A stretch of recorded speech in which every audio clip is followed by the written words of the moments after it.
Bonjour, je me présente, Kim Van Gwendin. Je donne des consultations de psychothérapie sur Paris. Donc, j'aimerais te parler d'un sujet aujourd'hui sur ce tuto développement personnel qui est à quoi ça sert de payer son psy. Alors, oui, ça sert de payer son psy, ces séances de psychothérapie. Il y a une raison, voire plusieurs raisons. Et pour moi, il y a trois raisons qui me semblent importantes. Alors la première, c'est que tu viens voir un professionnel de la relation d'aide. Deuxièmement, c'est la valeur que tu donnes à ton travail personnel.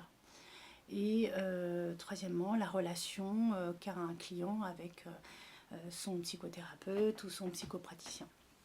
Alors la première raison, tu viens voir un professionnel de la relation d'aide qui a fait plusieurs années de formation et qui lui-même a fait un travail personnel de plusieurs années. Et son travail doit évidemment être rémunéré. Est-ce que tu trouverais normal de ne pas être payé, rémunéré pour ton travail? Deuxièmement, est-ce que tu ne trouves pas injuste que tu ne sois pas payé, de ne pas être payé en conséquence de ta juste valeur? Et c'est d'ailleurs l'occasion, lors de ces consultations, de travailler sur la valeur que tu te donnes à toi-même, à ton travail personnel, lors des consultations. Et bien entendu, un thérapeute a des frais et souvent, en tout cas, il est recommandé d'être suivi en supervision et donc de continuer souvent, le thérapeute continue à se former. Parce que la thérapie est quelque chose de très vaste et selon les clients qu'on a, parfois c'est intéressant de travailler certaines problématiques. Troisièmement, c'est la relation client-psychothérapeute, alors psychopraticien. Alors quand tu viens consulter, alors bien entendu c'est un choix personnel.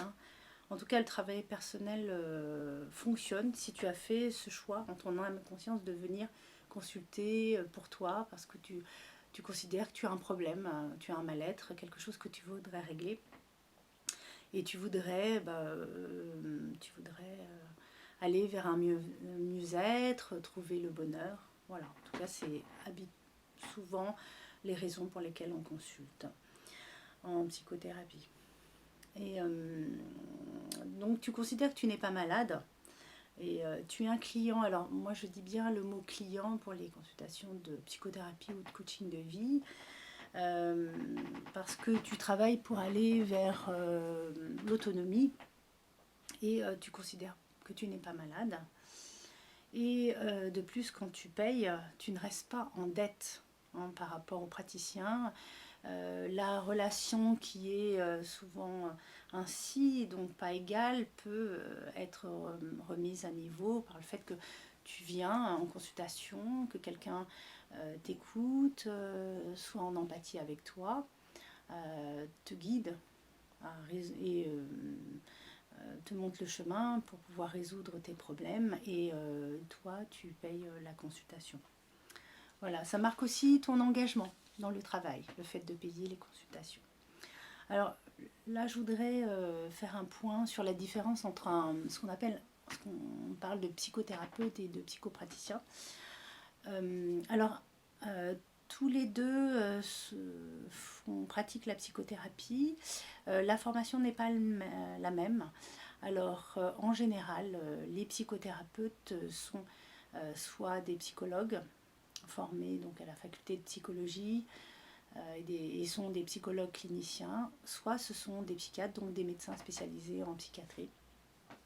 Et les psychopraticiens sont formés à la psychothérapie par d'autres chemins. Par exemple, moi, j'ai été formée en particulier en analyse transactionnelle. Après aussi, deux autres points que je voulais soulever, c'est la question se pose souvent, pourquoi quand on rate une séance de psychothérapie ou qu'on annule trop tardivement, alors ça dépend de ce qui a été décidé lors de la première consultation ou ce qui a été décidé entre le client et et le praticien. Quand on annule trop tardivement, pourquoi il faut quand même payer la consultation? Alors, je dirais que la raison principale, c'est que quand on fait un travail personnel, on passe parfois par des moments difficiles, voire douloureux. Et parfois, on n'a pas envie, notre inconscient n'a pas envie de venir en séance. Et puis, ne pas venir en consultation, c'est aussi parfois une sorte de passage à l'acte ou de rébellion par rapport aux praticiens. Et ça, c'est toujours intéressant de l'analyser en consultation, de pouvoir revenir dessus à la consultation suivante et d'en parler. Une autre chose aussi qui en découle, c'est pourquoi quand on arrive en séance en retard, on ne peut pas décaler la séance. Alors bien entendu, derrière, il y a aussi parfois d'autres personnes qui viennent consulter. Et pourquoi il faut aussi payer la consultation en totalité. Alors tout simplement parce qu'il faut respecter le cadre. Alors le cadre, c'est quelque chose qui a été discuté. Alors on peut en discuter parfois au téléphone lors de la prise du premier rendez-vous ou lors de la première consultation. Et ce cadre est vraiment important en thérapie parce que ça permet de donner la sécurité pour le client et pour pouvoir travailler, c'est important. Voilà, donc merci d'avoir regardé cette vidéo. Alors si tu as des questions ou des commentaires, alors tu peux mettre des commentaires sur mon site kimvanlife.com ou sur Messenger via mon Facebook Kimvan Gwendine.